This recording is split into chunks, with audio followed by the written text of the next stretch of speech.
ಹೃದಯಪೂರ್ವಕವಾಗಿ ಸ್ವಾಗತವನ್ನು ಕೊಡ್ತಾ ಇದ್ದೀನಿ. ಈ ಪತ್ರಿಕಾಗೋಷ್ಠಿಯ ಉದ್ದೇಶಿಸಿ ನಮ್ಮೆಲ್ಲರ ಹಿರಿಯ ನಾಯಕರಾದಂಥ ದಾಸಂಸ ಧ್ರುವತಾರೆ ಡಾಕ್ಟರ್ ಡಿ ಸಾಗರ್ ಅವರು ಈ ಪತ್ರಿಕಾಗೋಷ್ಠಿಯನ್ನು ಆಗಮಿಸಿದ್ದಾರೆ. ಅವರಿಗೆ ತಮ್ಮೆಲ್ಲರ ಪರವಾಗಿ ಹೃದಯಪೂರ್ವಕವಾಗಿ ಸ್ವಾಗತವನ್ನು ಕೊಡ್ತಾ ಇದ್ದೀನಿ. ಅದೇ ರೀತಿ ಮತ್ತೊಬ್ಬರು ಹಿರಿಯರಾದಂಥ ದಲಿತ ಸಂಘರ್ಷ ಸಮಿತಿಯ ಹಿರಿಯ ನಾಯಕರಾದಂಥ ರಾಜ್ಯ ಸಂಚಾಲಕರಾಗಿರ್ತಕ್ಕಂಥ ಅಣ್ಣಯ್ಯವರು ಬಂದಿದ್ದಾರೆ. ಅವರು ಕೂಡ ತಮ್ಮೆಲ್ಲರ ಪರವಾಗಿ ಸ್ವಾಗತವನ್ನು ಕೋರ್ತಾ ಇದ್ದೀನಿ. ಮತ್ತೊಬ್ಬರು ಕರ್ನಾಟಕ ರಾಜ್ಯ ದಲಿತ ಸಂಘರ್ಷ ಸಮಿತಿಯ ರಾಜ್ಯ ಸಂಘಟನೆ ಸಂಚಾಲಕರಾದಂಥ ಹಿರಿಯರಾದಂಥ ಮಾರುತಿ ಬೌದ್ಧ ಅವರು ಬಂದಿದ್ದಾರೆ. ಅವರು ಕೂಡ ತಮ್ಮೆಲ್ಲರ ಪರವಾಗಿ ಹೃದಯಪೂರ್ವಕವಾಗಿ ಸ್ವಾಗತವನ್ನು ಕೋರ್ತಾ ಇದ್ದೀನಿ. ಹಾಗೂ ಮೈಸೂರು ಜಿಲ್ಲಾ ಸಂಚಾಲಕರಾದಂಥ ಮಂಗೇಶ್ವರ್ ಬಂದಿದ್ದಾರೆ. ಅವರು ಕೂಡ ಸ್ವಾಗತವನ್ನು ಕೋರ್ತಾ ಇದ್ದೀನಿ.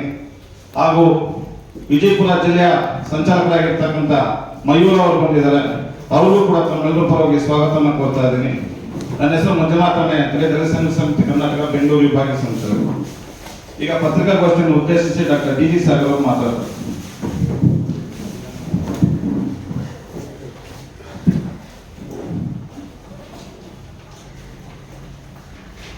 ಎಲ್ಲ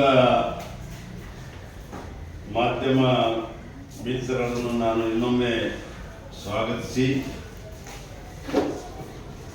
ಇವತ್ತು ಪ್ರಮುಖವಾಗಿ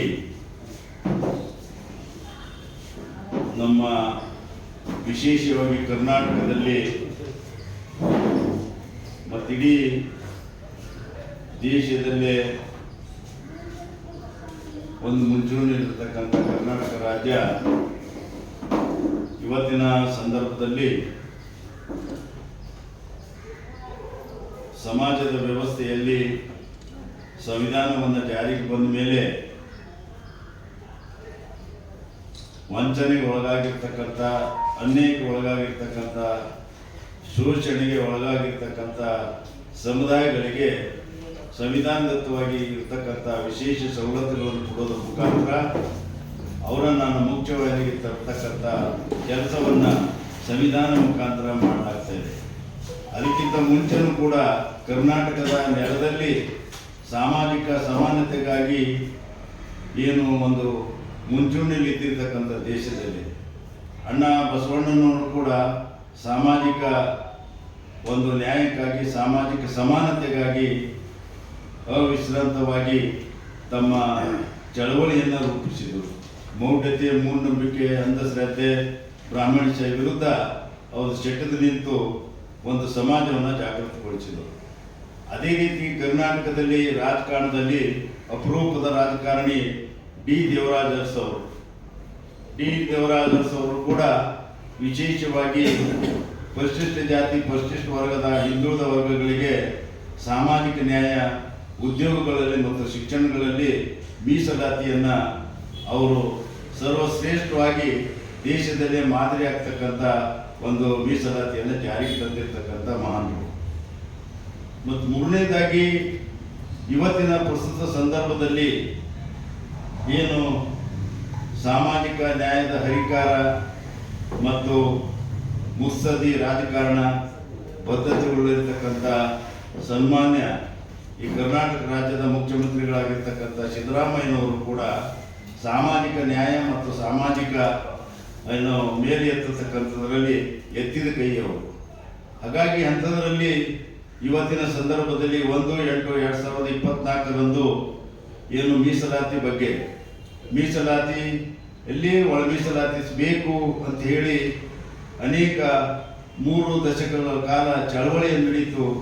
ಆ ಚಳವಳಿಯ ಮತ್ತು ಪಂಜಾಬ್ನಿಂದ ಅಲ್ಲಿ ಒಂದು ಸುಪ್ರೀಂ ಕೋರ್ಟ್ನಲ್ಲಿ ಏನು ಒಂದು ದಾವೆ ಹೂಡಿದರು. ಸುಪ್ರೀಂ ಕೋರ್ಟ್ 1/8/24 ಪ್ರಕಾರ ರಾಜ್ಯದ ಎಲ್ಲ ರಾಜ್ಯಗಳಲ್ಲಿ ಒಳ ಮೀಸಲಾತಿಯನ್ನು ರಾಜ್ಯ ಸರ್ಕಾರಗಳು ಕೊಡಬಹುದು. ಸಂವಿಧಾನದ 14, ಸಂವಿಧಾನದ 15(4), ಸಂವಿಧಾನ 16 ಪ್ರಕಾರ ಅವರಿಗೆ ಒಳ ಮೀಸಲಾತಿಯನ್ನು ಕೊಡಬಹುದು ಅಂತಕ್ಕಂಥ ಒಂದು ಜಡ್ಜ್ಮೆಂಟ್ ಬಂದದ ಪ್ರಕಾರವಾಗಿ ಒಬ್ಬ ಸಾಮಾಜಿಕ ನ್ಯಾಯ ಹರಿಕಾರಾಗಿರ್ತಕ್ಕಂಥ ಮುಖ್ಯಮಂತ್ರಿ ಸಿದ್ದರಾಮಯ್ಯನವರು ಇವತ್ತು ಒಳ ಮೀಸಲಾತಿಯನ್ನು ಏನು ಇಲ್ಲಿ ಕರ್ನಾಟಕದಲ್ಲಿ ನ್ಯಾಯೋಚಿತವಾಗಿ ಜನಸಂಖ್ಯೆ ಅನುಗುಣವಾಗಿ ಕೊಡಬೇಕಾದ್ರೆ ಅವರು ಒಂದು ಆಯೋಗನ ನೇಮಿಸಿದರು.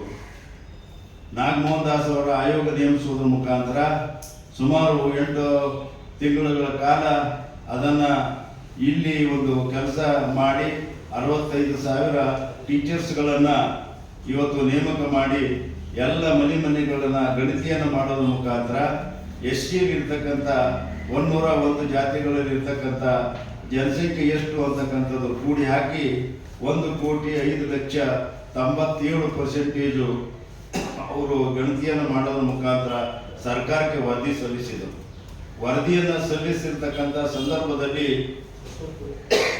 ಕರ್ನಾಟಕದ ಮುಖ್ಯಮಂತ್ರಿಗಳ ನೇತೃತ್ವದಲ್ಲಿ ವಿಶೇಷ ಸಂಪುಟ ಸಭೆಯನ್ನು ಸೇರಿ 19ನೇ ತಾರೀಕಿಗೆ ವಿಧಾನಸೌಧದಲ್ಲಿ ವಿಶೇಷ ಸಂಪುಟ ಸಭೆ ಅವರ ನೇತೃತ್ವದಲ್ಲಿ ಸೇರಿ ಅವರು ಇವತ್ತು ಒಳ ಮೀಸಲಾತಿಗೆ 101 ಜಾತಿಗಳಿಗೆ ಸಮಯೋಚಿತವಾಗಿ ನ್ಯಾಯವನ್ನು ದೊರಕಿಸಿಕೊಟ್ಟಿರ್ತಕ್ಕಂಥ ಒಂದು ದೊಡ್ಡ ಸರ್ಕಾರ ಮಾಡಿರ್ತಕ್ಕಂಥ ಕೆಲಸ ಇವತ್ತಾಗಿದೆ. ಹಾಗಾಗಿ ಇವತ್ತು ಎಡಗೈ ಗುಂಪಿಗೆ 6% ಮತ್ತು ಬಲಗೈ ಗುಂಪಿಗೆ 6% ಮತ್ತು ಸ್ಪೃಶ್ಯ ಇತರೆ ಜಾತಿಗಳಿಗೆ ಒಟ್ಟು ಸೇರಿ 5%, ಒಟ್ಟಾರೆ 17% ಎಸ್ಟಿಗಳಿಗೆ ಬರಬೇಕಾಗಿರ್ತಕ್ಕಂಥ ಮೀಸಲಾತಿಯನ್ನು ಸಮರ್ಪಕವಾಗಿ ಹಂಚಿರ್ತಕ್ಕಂಥ ಒಬ್ಬ ಮುಖ್ಯಮಂತ್ರಿಗಳು ಇವತ್ತು ಕೆಲಸ ಮಾಡಿದ್ದಾರೆ. ಮುಖ್ಯಮಂತ್ರಿ ಸಂಪುಟ ಸಚಿವರು ಕೂಡ ಅದು ಎಲ್ಲರೂ ಕೂಡ ಅದಕ್ಕೆ ಬೆಂಬಲಿಸಿ ಸಹಕಾರ ನೀಡಿ ಇದು ಸಂಪೂರ್ಣವಾಗಿ ಇಡೀ ಇಂಡಿಯಾದಲ್ಲೇ ತೆಲಂಗಾಣ ಬಿಟ್ಟರೆ ನೆಕ್ಸ್ಟ್ ಕರ್ನಾಟಕದಲ್ಲೇ ಇದು ಒಂದು ಒಳ ಮೀಸಲಾತಿಯನ್ನು ಸಮರ್ಪಕವಾಗಿ ಜಾರಿಯಾಗಿದೆ. ಆ ಕಾರಣಕ್ಕಾಗಿ 3 ದಶಕಗಳ ಕಾಲ ಚಳವಳಿ ಮಾಡ್ತಕ್ಕಂಥ ದಲಿತ ಚಳವಳಿಗಳು ಇವತ್ತು ಮೀಸಲಾತಿ ಬೇಕು, ಒಳ ಮೀಸಲಾತಿ ಬೇಕು ಅಂತ ಹೇಳ್ತಕ್ಕಂಥ ಚಳವಳಿಗಳಿಗೆ ಮನ್ನಣೆ ಕೊಡೋದ್ರ ಮುಖಾಂತರ ಗಮನ ಹರಿಸಿ ಇವತ್ತು ನ್ಯಾಯೋಚಿತವಾಗಿ ಒಂದು ಒಳ ಮೀಸಲಾತಿಯನ್ನು ಹಂಚಿದ್ದಾರೆ. ಹಾಗಾಗಿ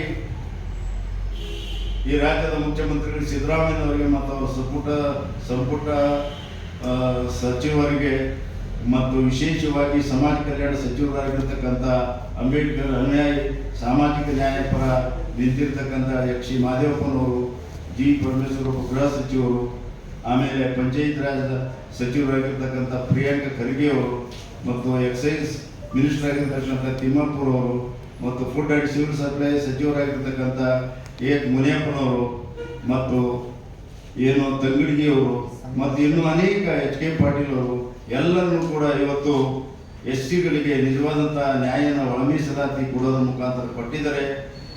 ಅವರಿಗೆ ನಮ್ಮದೆಲ್ಲ ಕರ್ತವ್ಯ, ನಾವು ಅವರಿಗೆ ಸರ್ಕಾರಕ್ಕೆ ಮತ್ತು ಮುಖ್ಯಮಂತ್ರಿಗಳಿಗೆ ವಿಶೇಷವಾಗಿ ನಾವು ಅಭಿನಂದನೆಗಳು ಸಲ್ಲಿಸ್ತಕ್ಕಂಥ ಒಂದು ಕಾರ್ಯಕ್ರಮವನ್ನು ಇವತ್ತೇ ನಾವು ಮಾಡಿದ್ದೀವಿ.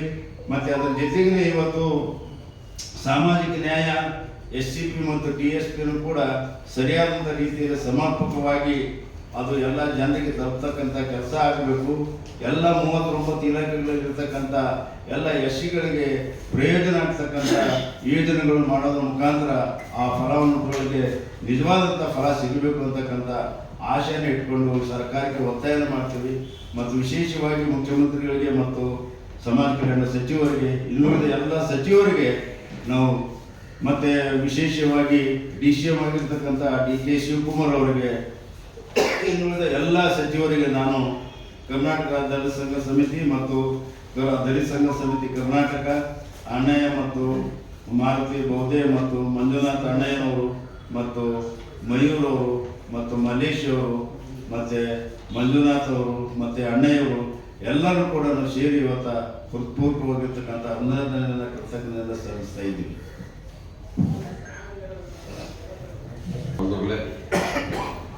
ಇಷ್ಟೊತ್ತು ನಮ್ಮ ಡಿಗ್ರಿ ಸಾಗರ ರಾಜ್ಯ ಸಂಚಾಲಕರು ಎಲ್ಲ ವಿಚಾರವನ್ನು ಹೇಳಿದರೆ ಮತ್ತೆ ನಾನು ರಿಪೀಟ್ ಮಾಡಕ್ಕೆ ಹೋಗೋದಿಲ್ಲ.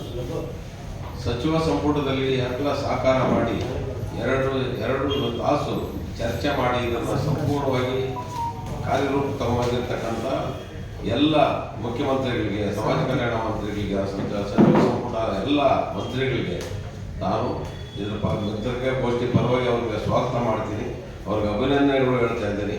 ಹಾಗಾಗಿ ಅವರಿಗೆ ಸರ್ಕಾರ ತಗೊಂಡ ನಿರ್ಧಾರಕ್ಕೆ ನಾವು ಅಭಿನಂದನೆಗಳು ಸಲ್ಲಿಸಬೇಕು ಅಂತಲೇ ಇವತ್ತು ಪತ್ರಿಕಾಗೋಷ್ಠಿಯನ್ನು ಕರೆದಿದ್ದೀನಿ.